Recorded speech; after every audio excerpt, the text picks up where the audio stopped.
The 2022 Cy Young Award winners were both unanimously voted on, and the two recipients of the award had two completely different paths to get there. Justin Verlander was the winner for the American League, and he had probably the greatest season ever for a pitcher the year after returning from Tommy John surgery. Prior to the 2022 season, Verlander had won an MVP, Rookie of the Year, a Triple Crown, 2 World Series, and 2 Cy Young Awards. He will without a doubt be a future Hall of Famer. Verlander had Tommy John surgery in September of 2020 and missed the entire 2021 campaign while recovering. Many, including myself, wondered what version of Verlander we would be watching when he returned in 2022. And to say that he was great would be an understatement. He led the league with 18 wins, a 1.75 ERA, 220 ERA+, .829 WHIP, and 6 hits per 9 innings. All of those stats are purely absurd. His ERA plus shows that he was over twice as good as the league average pitcher. He not only won the Cy Young, but finished 10th in MVP voting. At 39 years old, and 1 year removed from Tommy John surgery, he had one of his best seasons yet. You could even make the case that it was in fact his best. We could talk all day about Verlander and his continued success into what will be his age 40 season, but unfortunately, he is not the topic of the video today. In contrast, the other Cy Young Award winner was Sandy Alcantara in the National League. Alcantara has had his fair share of success prior to 2022, but nothing like the year he had this year. In baseball, we often talk about a workhorse as a pitcher who consistently pitches deep into games, taking the load off of the bullpen and giving their team a chance to win.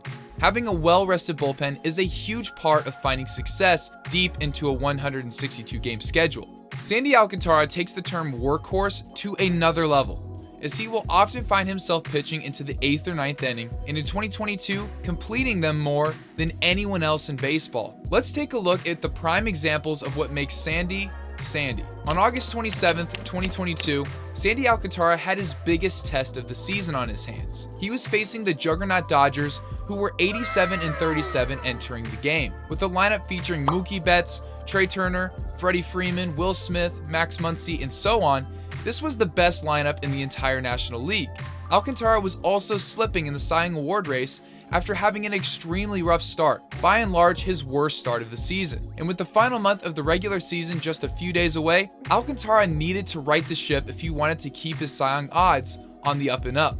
Oh, and I forgot to mention that 6 days previous to the showdown against the Dodgers, the team that roughed him up was none other than the Dodgers. Wow. He allowed 10 hits and 6 runs, all of which were earned across 3 2/3 innings, raising his ERA from a sub-2 one to a 2.19 mark. Still impressive, but not otherworldly. A second inning home run from Cody Bellinger and 4 manufactured runs made Alcantara work way less efficiently than he is normally accustomed to.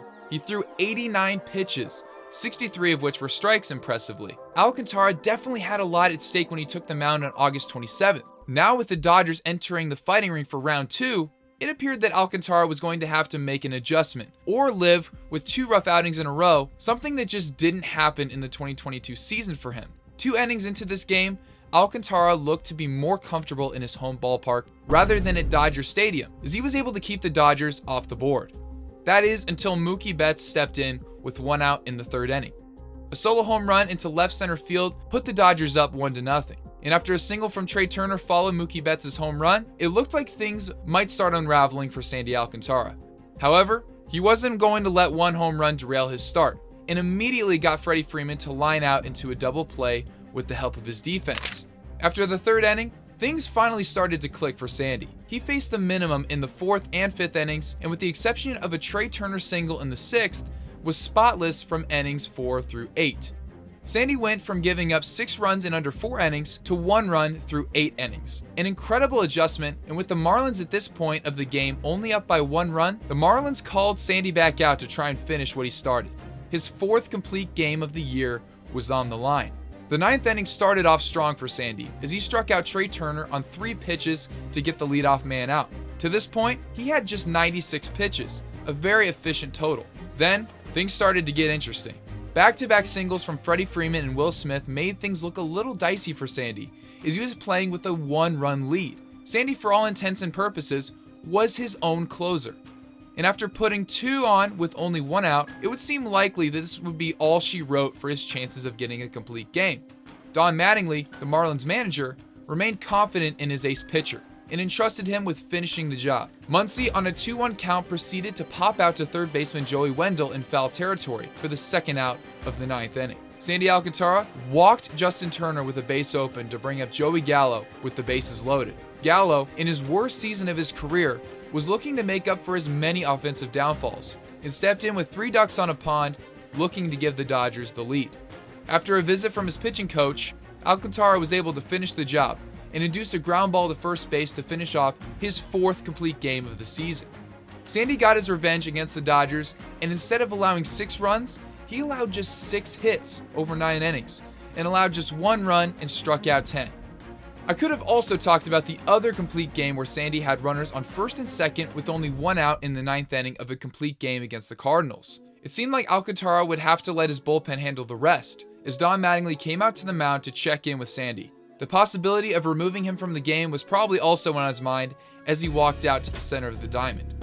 But I'll tell you what, Sandy was not leaving this game. On a 1-0 count, Sandy got a ground ball that induced a double play to end the ball game. And as soon as the play was over, Sandy pointed over to his manager to signal that he was not only glad to have the trust of his manager, but that he knew that he could finish that job.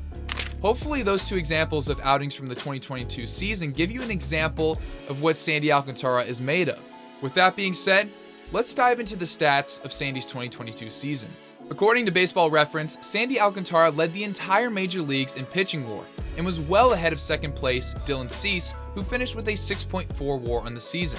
WAR doesn't mean everything, clearly, because Justin Verlander was able to take home the Cy Young for the American League despite having half a WAR less than Dylan Cease. However, the Cy Young is not singularly focused on the WAR stat. It's completely in the hands of the voters who select the winners of the award. And we discussed in depth the many statistical reasons of why Justin Verlander was more than deserving of the award this year, so let's dive deeper into the season that Sandy had this year and why he was far and away the best in the National League and arguably baseball as a whole.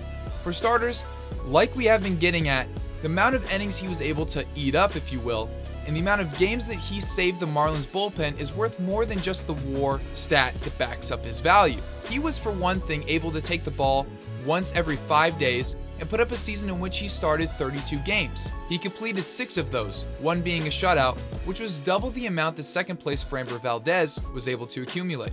On top of being that workhorse at the top of the Marlins rotation, he was also extremely effective, posting a 2.28 ERA, second only to Julio Urias of the Dodgers, who posted a 2.16 ERA. Alcantara crossed the 200 strikeout threshold, putting up 207 on the year, and naturally faced the most amount of batters of any starter in the majors. He was able to keep his whip under 1, put up a 78% better than league average ERA+, and pitched 228 2/3 innings, the most of any pitcher in Major League Baseball this year. While 2021 was effectively Alcantara's breakout year, 2022 saw Alcantara reach new heights. Sandy set career highs in practically every stat imaginable, and got his FIP below 3 for the first time in his career.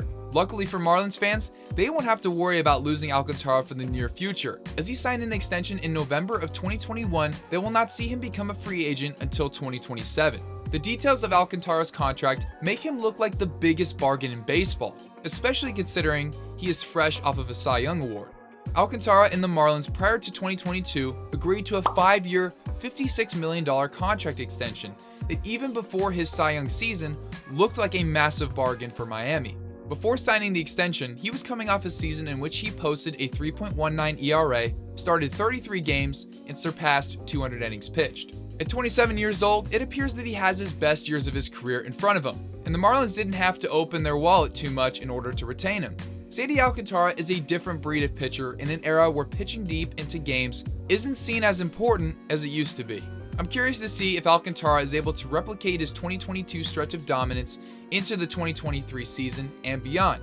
Let me know in the comments down below if there's another player that you feel is worth talking about on the channel. Thank you all for watching, and I'll see you guys in the next video. Later.